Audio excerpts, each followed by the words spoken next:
해외 선물 처음 거래해보려니 막막하네. 나도 해외 선물 거래 잘하고 싶다. 저기 모의 투자 대회부터 시작해보는 건 어때요? 모의 투자 대회? 해외 선물 모의 투자 대회에 참여해서 거래 경험도 쌓고 수상금의 기회도 잡아보세요. 통합 수익률 총 상금이 1,460만 원, 1등 200만 원, 2등 180만 원, 3등 150만 원, 주간 수익률 리그 총 상금 1,698만 원, 1등 30만 원, 2등 25만 원, 3등 20만 원, 총 상금 무려 3,158만 원. 거기다 수수료 무료 할인 이벤트도 진행하고 있어요. 혜택은 무려 내년까지. 역시 삼성선물. 삼성선물.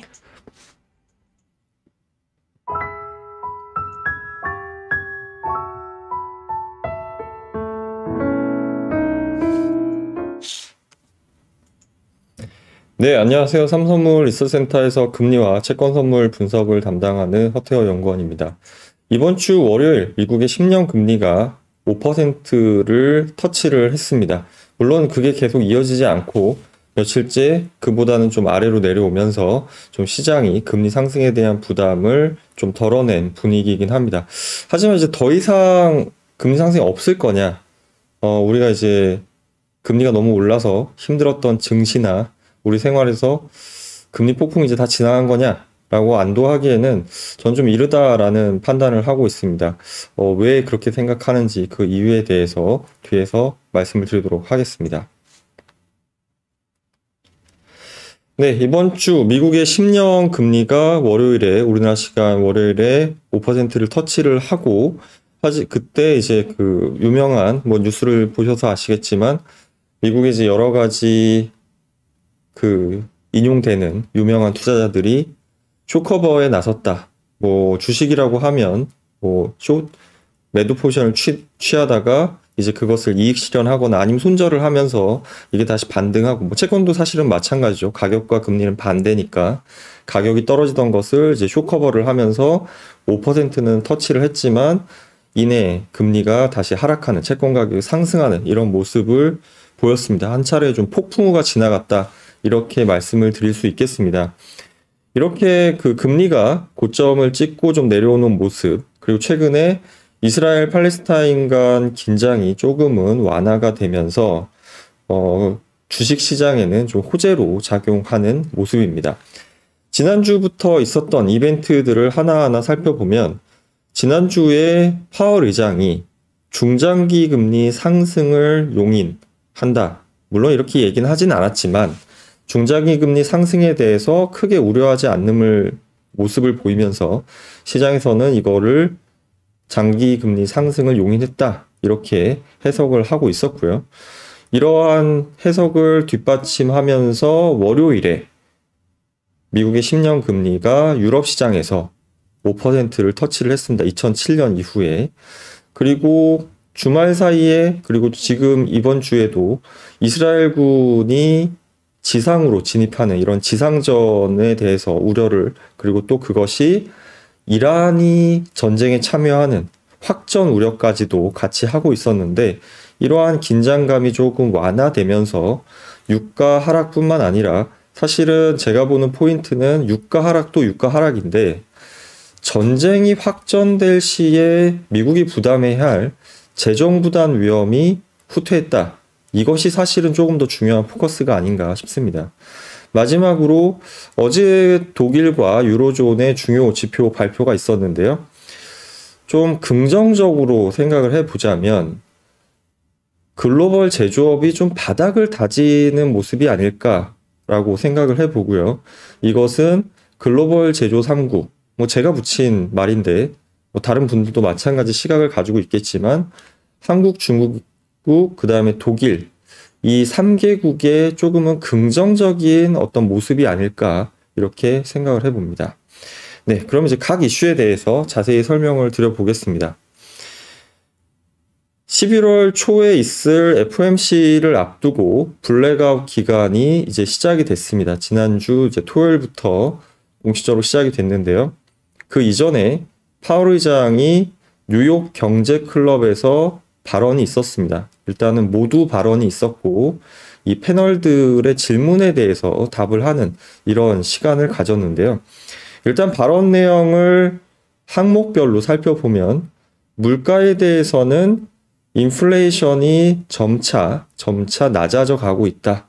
예, 하향되는 흐름을 확인을 했습니다. 하지만 어느 정도 수준에서 안정이 될지 그리고 그 기간이 얼마나 걸릴지는 아직은 좀 불명확하다. 그러니까 아직은 어떤 정책의 아주 큰 줄기를 바꾸는 결정을 하기에는 불확실성이 남아있다. 이렇게 해석을 하면 될 것 같고요. 두 번째부터 중요하다라고 생각이 듭니다. 첫 번째는 노동시장의 타이트함이 완화되어 가고 있다. 노동 참여율도 증가를 하고 그리고 임금 상승률도 조금은 안정이 되어 가고 있다. 좀 긍정적인 이야기를 했는데 발언 중에 제가 주목한 포인트는 올해 이렇게 노동 참여가 조금씩 늘어나고 개선되고 이런 것들 어떤 노동 공급이 지속적으로 늘어나긴 좀 어렵다라는 이야기를 했습니다. 이 부분이 의미하는 것은 뭐 돈이 됐던 아니면 노동이 됐던 공급이 늘어난다라고 하는 것은 가격을 낮추는 요인입니다. 우리가 최근에 어떤 저금리 환경, 저물가 환경은 두 가지, 그러니까 자금도 넘쳐나고 어떤 그 주요국들의 어떤 재정 지출에 따라서 그리고 좀 저금리 기조에 따라서 자금 지출도 늘어나고 풍부하고 그 다음에 최근에 어떤 경제활동 인구가 풍부하게 제공이 되면서 저물가 저금리의 시대를 살았는데 팬데믹을 거치면서 주요국의 생산 가능 인구가 이제는 좀 고점을 찍고 내려간다라고 하는 인식이 그리고 그것이 좀 확인이 되어 가고 있습니다. 따라서 앞으로 노동 공급이 아주 풍부하게 늘어날 것은 기대하기 어렵다라는 말로 이해를 할 수 있고요. 이렇다는 얘기는 앞으로 어떤 뭔가가 싼 시기는 좀 어렵다는 거죠. 그렇기 때문에 금리 역시 과거처럼 저금리로 돌아가기는 어렵다라는 말을 시사하고 있다라고 해석할 수가 있겠습니다. 두 번째 포인트는 이 장기금리 상승에 대해서 어떻게 생각하는지 파월 의장의 견해에 대해서 물어봤는데요. 파월 의장이 이에 대해서 기준금리를 올리게 되면 시장의 어떤 파급 경로에 따라서 장기 시장금리가 올라간다라고 하는 이것이 우리의 통화정책, 긴축이 작동하는 방식이다라고 이야기를 했습니다. 전혀 여기에 대해서 우려를 나타내거나 하지 않았습니다. 이것은 또 무엇을 시사하냐? 연준은 지금 현재 과잉긴축과 과소긴축의 위험을 동시에 균형 있게 보고 있다라는 이야기를 하고 있습니다. 그러니까 물론 너무 금리를 안 올려서 물가 안정이 되지 않을 이런 과소긴축 위험도 생각을 하지만 너무 기준금리를 올려서 시장이 너무나 과잉긴축되는 것조차도 사실은 우려를 하고 있죠. 그렇기 때문에 금리를 동결하면서 좀 지켜보자라고 하는 신중한 스탠스를 나타내고 있는데요. 장기금리 상승에 대해서 전혀 우려하고 있지 않다라고 하는 것은 이것이 과잉긴축이 아니라고 하는 것을 의미를 하고 있습니다. 즉, 시장의 작동 원리에 따라서 원활하게 움직이고 있다는 것을 연준이 다시 한번 확인한 것이죠. 제가 여기에 대해서 주목하는 이유는 제가 아마 지난 방송 사실 똑같은 화면인데요. QT에 대해서 지난 7월 연준 회의 때부터 계속 이 포인트를 계속 제가 트래킹을 하고 있습니다. 7월에 처음으로 QT가 계속돼야 하고 심지어 금리를 인하하기 시작해도 이게 중단될 필요는 없다라는 의견이 있었고 9월 FOMC에서도 말이 약간 바뀌었지만 역시 뉘앙스는 비슷합니다.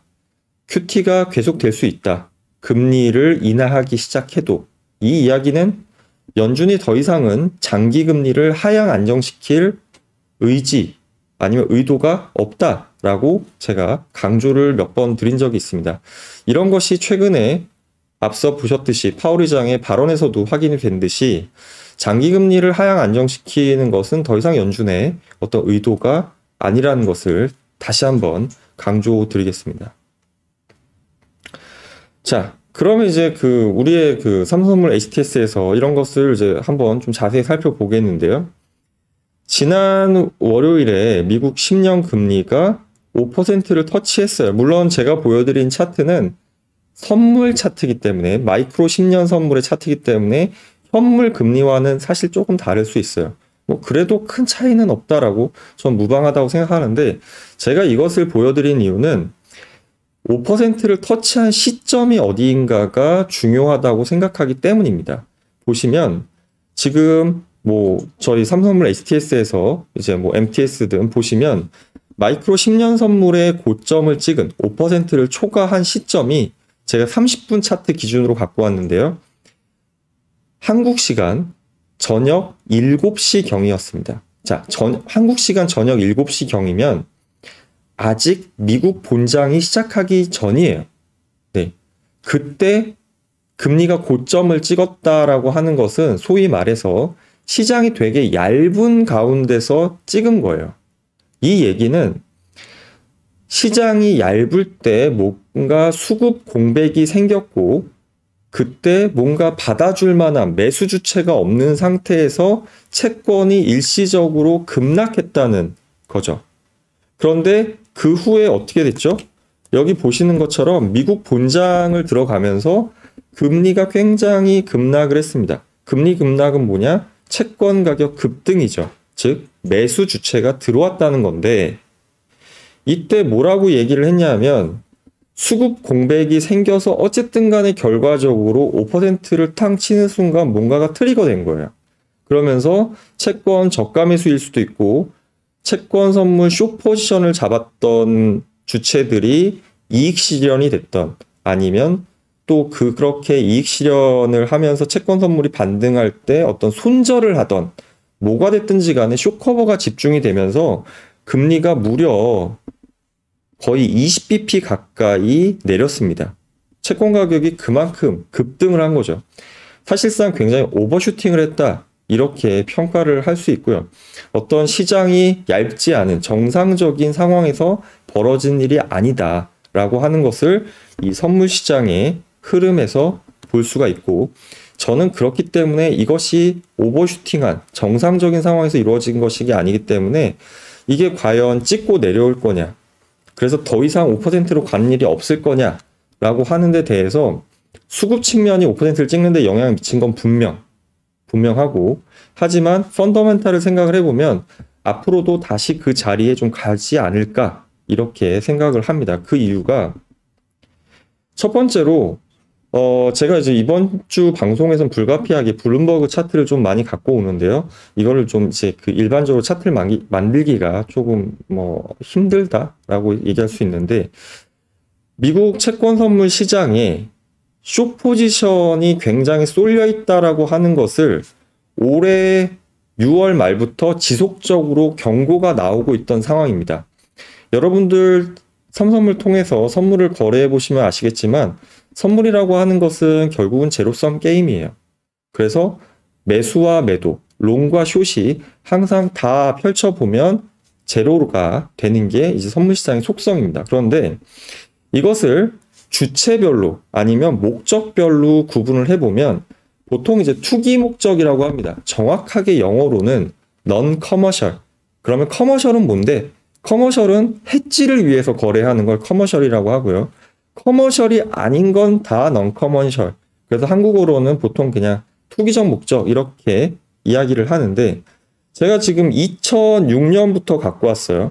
2006년부터 갖고 온 차트에서 6월 말에 이 투기적 목적의 숏 포지션이 사상 최대였었습니다. 그럼 결국은 선물이라고 하는 것은 롱숏이라고 하는 게 균형을 이루기 때문에 어느 시점인가는 분명히 해소될 거예요. 그래서 이렇게 숏이 쏠린 거에 대해서 상당히 우려, 경계를 하고 있었습니다. 물론 아주 극단에 있던 게 약간 풀리긴 했지만 이것 자체가 여전히 역사적 최고점 수준에 있었기 때문에 계속 좀 경계를 해야 된다라는 목소리를 제가 기관분들한테도 일시적으로 변동성이 일어났다는 말을 마치 양치기 소년처럼 계속 6월 초부터 경고를 하고 있었습니다. 언제 일어날지는 모르죠. 왜냐 한번 트리거가 되는 포인트를 만나야 되기 때문에. 그러면 이렇게 투기적 포지션이 극단이 있었다는 점 하나와 그 다음에 두 번째로 주체별로 이 포지션을 볼 수 있는데요. 주체별 포지션 중에 영어로는 레버리지드 펀드, 그러니까 뭔가 그 레버리지를 일으켜서 하는 투자 행위를 하는 일반적인 자산운용, 에셋 매니저와 다르게 보통 저희가 이제 쉽게 말해서 헤지 펀드라고 하는데 헤지 펀드 역시 역대 최대의 숏 포지션을 갖고 있었습니다. 물론 앞서 본 투기적 목적, 어떤 방향에 배팅하는 것과 다르게 헤지 펀드 같은 경우에는 단순히 방향에 배팅한다기보다는 현물은 매수하고 채권 선물은 매도하는 이런 차익 거래에 굉장히 집중을 하고 있었는데 그 규모가 굉장히 커져 있었어요. 그래서 어떤 포인트가 트리거 됐냐에 따라서 이것이 굉장히 되돌려질 수 있다라고 하는 위험을 가지고 있었는데 5%라고 하는 앞에 빅피겨가 바뀌면서 이걸 한번 지금 트리거한 상황이었다라고 지금 볼 수가 있겠습니다. 자, 그러면 이제 그 앞서 수급적인 스파이크가 일어나서 그래서 지금 그게 되돌림이 나타났고 그럼 이제 거기에 어떤 펀더멘탈적으로 금리가 조금 내려오는 걸 지지했던 요인은 무엇이냐? 이스라엘과 팔레스타인의 전쟁 상황, 우리가 지금 우크라이나와 러시아의 전쟁 상황도 보시듯이 지금 이게 전쟁이라고 하는 것, 정치라고 하는 요인은 사실 일반적으로 예상하기가 물론 여러 전문가들이 어떤 견해를 밝히긴 하지만 금융시장에서 있는 어떤 종사자, 시장에 참여하시는 분들로서는 사실 굉장히 불확실성이에요. 굉장히 우려해야 되는 요인이고 이것 때문에 주말 사이에 이스라엘의 지상군이 진입한다 만다 얘기가 많았는데 결국은 지금 미국의 어떻게 보면 약간의 중재 아니면 약간은 서로 양측을 압박을 하면서 지금 이게 긴장이 조금씩 완화가 되고 있는 형국입니다. 그러면 이게 유가 하락에 영향을 미치고 있다라는 점, 그 다음에 앞서도 제가 말씀드렸지만 우리가 봐야 하는 채권 시장에서 봐야 하는 포인트는 지금 혹시나 이게 이란도 개입이 되고 중동 전체에 확전이 되면 유가 문제뿐만 아니라 미국도 이 전쟁을 치르기 위한 이스라엘을 지원하기 위한 상당한 전쟁 비용이 들어갈 수 있는 소지가 있습니다. 왜 우리가 그렇게 생각을 하냐면 신문 기사를 찾아보시면 지금 작년에도 마찬가지고요. 지금 올해도 미국의 예산안이 다 확정되지 않았는데 여기에 우크라이나를 지원하기 위한 미국의 예산 편성이 되어 있습니다. 작년에도 됐었고 우크라이나전이 아직 끝나지 않았기 때문에 올해 예산에 안에도 포함이 되어 있어요. 이 얘기는 무엇이냐? 이스라엘 전쟁이 확전이 된다면 미국 입장에서 굉장한 재정 부담이 있는 게 사실입니다. 그렇기 때문에 유가의 관점 말고 미국의 재정 부담 측면에서 보면 유가 하락해서 인플레이션 우려 완화 이건 일반적으로 알 수 있는 거고 채권 시장 관점에서는 우려가 완화되면서 재정 부담에 대한 부담이 굉장히 완화됐다. 이렇게 해석을 해볼 수가 있는 것이죠. 자, 그러면 앞서 제가 이제 다시 한번 정리해보면 수급 요인 때문에 스파이크 치면서 금리 올랐다가 지금 다시 되돌림했고 저가면서 들어왔고 그래서 금리가 떨어지고 거기에 펀더멘탈적으로 이스라엘과 팔레스타인의 전쟁의 어떤 긴장이 완화되면서 금리가 조금 낮아지는 그래서 이제 금리 상승 끝났냐? 저는 그렇지 않다라고 하는데 좀 무게를 두고 싶습니다. 이유는 일단 미국의 10년 금리와 2년 금리는 여전히 역전되어 있어요. 예. 그리고 이것이 해소되어 가는 과정에 있다라고 하는 것도 분명합니다. 예. 그리고 지금이 마이너스 한 23bp, 미국의 2년 금리가 10년 금리보다 23bp 정도 높은데 정상적인 상황이 아니에요.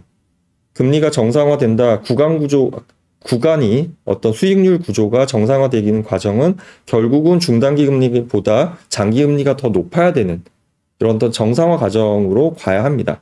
그럼 과정은 뻔합니다. 역전이 해소되는 것은 단기 금리가 내리거나 중장기 금리가 오르거나 그런데 지금 연준이 물가가 아직 목표치에 도달하지 못했기 때문에 당분간 금리 인하를 할 가능성, 또 그러한 시점을 시사하기에는 시기상조라고 얘기를 하고 있습니다. 그러면 미국의 2년 금리가 떨어지는데 좀 한계가 있어요. 네. 그러면 결국 이 해소의 과정을 가기 위해서는 10년 금리가 추가로 오르면서 역전이 해소되어 가는 과정이 남아 있는 것이죠. 그렇기 때문에 지금 일시적으로 5%를 찍은 다음에 되돌려졌지만 이것이 앞으로 멈추고 지금 이 상태를 유지할 거냐라고 하는 데 대해서는 역전 해소 관점에서는 조금 다시 좀 올라갈 여지가 있다라고 저는 생각을 합니다. 그 다음에 두 번째로 그럼 왜 또 이제 그렇게 장기금리가 추가로 오를 여지가 있냐? 이게 조금 제가 좀 많이 그려놨어요. 제 욕심에. 근데 한번 좀 살펴보시죠. 이 하얀 선이 연준의 이 대차대조표에 있는 미국채 보유량입니다. 그러면 지금 2008년, 2009년 우리가 금융위기 이후에 양적 완화를 실시를 하면서 대차대조표가 굉장히 늘어났어요. 미국채를 이제 연준이 많이 사들여 주었죠. 그것이 이제 사들여준 목적이 뭐냐면 장기금리를 이제 낮추려고 하는 의도였고, 장기금리를 낮추려고 하는 의도는 결국은 이 텀 프리미엄을 낮추기 위함입니다. 텀 프리미엄은 뭐냐 하면 뭐 너무 어렵게 얘기하기보다는 장기채, 만약에 10년짜리 채권을 하나 갖는 것과 1년짜리 채권을 계속 10번 롤오버 하는 것과, 물론 장단점이 있지만 10년을 한번 보유해서 만기까지 가져간다면 이 채권을 만기까지 가져가는 것, 1년마다 하는 것과 비교했을 때 계속 보유하면서 어떤 기회를 잃어버린, 다른 데다 투자할 수도 있는 이런 기회를 좀 잃는 것, 그리고 어떤 신용, 물론 미국 정부를 두고 신용 리스크라고 하는 거를 언급하는 건 좀 부적절하지만 그래도 우리가 따지고 들어갔을 때 정말 위험이 없다라고 할지는 사실 얘기하기가 좀 어렵잖아요. 그래서 이렇게 장기간의 어떤 그 신용 리스크에 노출되는 데 대한 보상이라고 할 수 있죠. 장기적으로. 그러다 보니까 결국 이런 것을 낮추기 위해서 연준이 양적 완화를 했던 것인데, 지금 그리고 금융위기 이후에 지금 이 대차대표를 다시 축소하려다가 팬데믹을 겪으면서 다시 양적 완화를 했죠. 이건 역시 의도하는 바는 텀 프리미엄을 낮추기 위함입니다. 왜냐? 기준금리를 제로 이하로는 못 가져간다라고 하는 게 연준의 스탠스였기 때문에, 그러면 앞단의 단기금리뿐만 아니라 중장기 금리까지 낮추려면 텀 프리미엄을 낮춰야 되고, 그것이 양적 완화에 의도하는 바였기 때문이죠. 그런데 최근에 앞서도 제가 언급드린 것처럼 연준은 자산 규모를 축소를 하고 있습니다. 축소를 하고 있다라고 하는 것은 왜 그렇게 하는지에 대한 의도가 있다는 것이죠. 그것은 바로 이 텀 프리미엄의 상승이라는 표현보다는 텀 프리미엄의 정상화라는 표현이 더 맞을 것 같습니다. 그렇기 때문에 이 텀 프리미엄이 결국은 앞서 보신 5%를 찍었던 미국의 10년 명목금리에 반영이 되기 때문에 앞으로 10년 명목금리가 이 텀 프리미엄의 반등, 그리고 정상화하는 과정에서 추가로 상방 압력을 노출될 수 있다라고 하는 게 제 생각입니다. 자, 그리고 이제 뭐 미국 얘기를 한참 했는데요. 이제 우리나라 얘기 잠깐만 드리면, 이게 이제 뭐냐면요. 글로벌 제조 3국, 한국, 중국, 독일. 제가 이제 항상 이제 보는 프레임인데, 지금 이 노란 선은 한국의 전년 대비 수출 증가율입니다. 그런데 이 노란 선과 왠지 뭔가 유사한 궤적을 가지는 하얀 선이 있죠. 이게 뭐냐 하면 독일 제조업 PMI입니다. 제가 그래도 스케일을 맞춰서 이 수출 증가율 제로를 기준으로 했고, 이 독일의 제조업 PMI도 기준선인 50을 똑같이 맞췄어요. 궤적이 똑같죠. 그리고 지금 독일의 제조업 PMI도 3개월 전에 최저를 찍고 여전히 50 이하기는 한데요. 살짝 이제 반등을 하고 있습니다. 근데 한국의 수출 증가율도 지금 아직은 마이너스인데 이게 지고 조금씩 올라가는 모습을 보이고 있어요. 그리고 제가 여기다 담진 않았지만 중국이 지난주에 그 GDP, 3분기 GDP가 나왔는데 시장이 예상했던 것보다 좋았습니다. 즉 부양책이 효과를 내보이고 있다라고 하는 걸 확인할 수가 있고, 어제 중국이 또 연초에 그 3월 달에 전인대에서 재정적자 비율을 3%로 하기로 했다가 어제 재정적자 비율을 3.8%까지 허용해주는 이런 발표를 했습니다. 이게 뭐죠? 부양책을 더 강화하겠다는 것이죠. 중국의 부양책이 강화된다는 얘기는 중국은 미국이나 이런 영국, 뭐 우리나라도 마찬가지지만 다른 선진국에 비해서 서비스업보다는 제조업 중심 국가입니다. 그렇기 때문에 이 글로벌 제조업 3국의 경제가 제조업 중심 측면에서 바닥은 찍고 조금은 개선된다라고 하는 건 이 세 나라의 좀 긍정적인 소식이라고 볼 수가 있겠습니다. 자, 그러면 이제 이번 주 이벤트, 봐야 할 이벤트는 무엇이 있을까? 내일 미국의 3분기 GDP가 예정이 되어 있습니다. 지금 예상은 4.2%인데요. 지난 2분기가 2.1% 상승이었는데 지금 아틀란타 연은의 GDP 나우에서 보시면 뭐 5.4%로 돼 있어요. 여기서 지금 뭐냐? 만약에 미국의 경제가 역시나 굉장히 그 견조하다라고 하는 측면, 그리고 요즘에 미국의 지표 자체가 이 팬데믹 이후에 이 계절적 요인을 반영하는 데 있어서 좀 불규칙한 것 같아요. 그래서 좀 시장 예상과도 좀 동떨어진 결과를 내볼 때가 있습니다. 지금 이달 초에 미국의 고용 지표도 좀 그런 측면이 있었죠. 그렇기 때문에 혹시나 만약에 GDP가 이 속보치가 예상이나 아니면 그 전보다 굉장히 그 개선된 흐름을 보인다면 이것은 미국 중장기 금리의 상방 압력이 될 수 있고요. 만약에 이게 그렇지 않다고 하더라도 지금 이미 5% 찍고 한 4.8%까지 내려온 금리가 그럼 중장기 금리가 침체 우려하면서 내려갈 거냐? 저는 그렇지 않다. 왜 그러냐?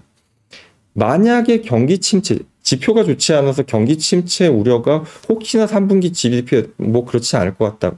혹시나 만약에 그런 결과를 보여도 물가 때문에 단기적으로는 금리를 당장에 내릴 거가 아직 가시권에 들진 않았기 때문에 설령 지표가 많이 나쁠 가능성도 뭐 높지 않지만 조금 이거를 하회하다고 하더라도 그것 때문에 미국 중장기 금리가 내려가는 폭은 그렇게 크지 않을 거다라고 생각이 듭니다. 자, 그리고 두 번째로 내일 ECB 기준금리 결정이 있는데요. 이거는 아마 FX 하시는 분들은 저희 이제 그 월요일 아침에 정미영 이사께서도 이제 그 ECB의 행보에 대해서 뭐 말씀을 주셨겠지만 ECB가 기준금리는 동결할 걸로 예상이 되는데요. 여기서 포인트는 기준금리 사실 행보보다 이 자산 매입 프로그램, 즉 연준이 시행하고 있는 것처럼 양적 완화의 성격을 갖는 것을 지금 아직 재투자를 하고 있습니다.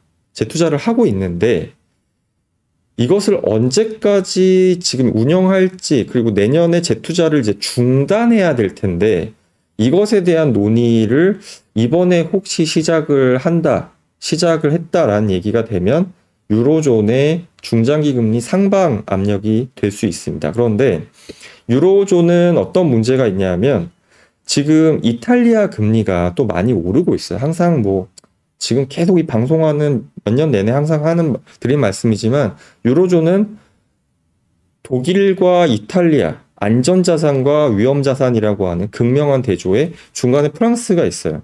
프랑스는 뭐 그렇게 또 관심을 기울이진 않죠. 근데 이탈리아가 문제가 생기면 유로존 전체에 문제가 생기는 이런 과정이 맨날 반복되다 보니까 만약에 여기서 이 재투자 중단을 좀 더 속도를 당긴다? 그러면 이탈리아 금리 많이 올라갈 건데 그러면 그 이탈리아 우려가 다시 유로존에 끼치는 우려가 있을 텐데 라고 하는 항상 이 쳇바퀴를 돌기 때문에 과연 벌써 이걸 시작할까? 아니면 벌써 세게 얘기할 수 있을까? 이에 대한 좀 딜레마적인 고민이 있다라고 보시면 될 것 같습니다. 그리고 금요일에는 미국의 PC 물가가 있고요. 여기서 봐야 할 포인트는 최근에 유가가 반등했던 것이 헤드라인을 조금 이 내려가는 속도를 얼마나 좀 제약하는지, 그리고 혹시나 이 코어가 내려가는 속도가 좀 더뎌지는지 이에 대한 반영 결과를 조금 보시면 될 것 같고요. 그리고 다음 주 화요일에 BOJ 통화정책 회의가 있습니다. 일본에. 지금 일본은 지금 몇 번을 제가 보는데요. 자꾸 언론에 약간 흘리는 느낌이 있습니다. 언론에. 예. 그러니까 지금 언론을 통해서 BOJ가 다음 주에 YCC를 뭔가 바꿀 수도 있다라는 이야기가 좀 계속 흘러나오고 있어요. 그래서 지금 뭐 한 1%까지 지금 허용이 되어 있는데 실제 일본 10년 금리가 0.85% 나오고 있습니다. 미국 금리 상승하면서 조금씩 따라가는 경향도 있고 8%까지 올라가는 게 너무 급해서 일본이 중앙은행이 다시 개입하기도 했어요. 근데 타겟을 한 게보다는 속도 조절이라고 얘기했습니다. 이게 레벨이 너무 높다라는 표현보다는. 그래서 이 주요국 금리가 올라가는 점, 그리고 양적 완화라고 하는 거를 다 이제 좀 중단하고 또 되돌리는 과정에 주요국이 다 있기 때문에 일본도 여기서 뭔가 정책 변화를 꾀할 수도 있다라는 거를 언론에 계속 흘리고 있는 이런 환경이 조금은 변화 가능성을 좀 높게 봐야 하지 않을까. 그에 따른 충격도 있을 수 있다. 이렇게 말씀드리겠습니다. 네, 저희 지난주에 이어서 이번 주에도 저희 방송 내부 사정으로 녹화 방송을 진행을 했는데요. 보시다가 궁금하신 사항이 있으면 댓글에 남겨주시면 제가 아는 한도 내에서 최대한 설명을 드리도록 하겠습니다. 네, 날씨가 많이 쌀쌀해졌습니다. 건강에 유의하시고 다음 주에 뵙도록 하겠습니다. 감사합니다.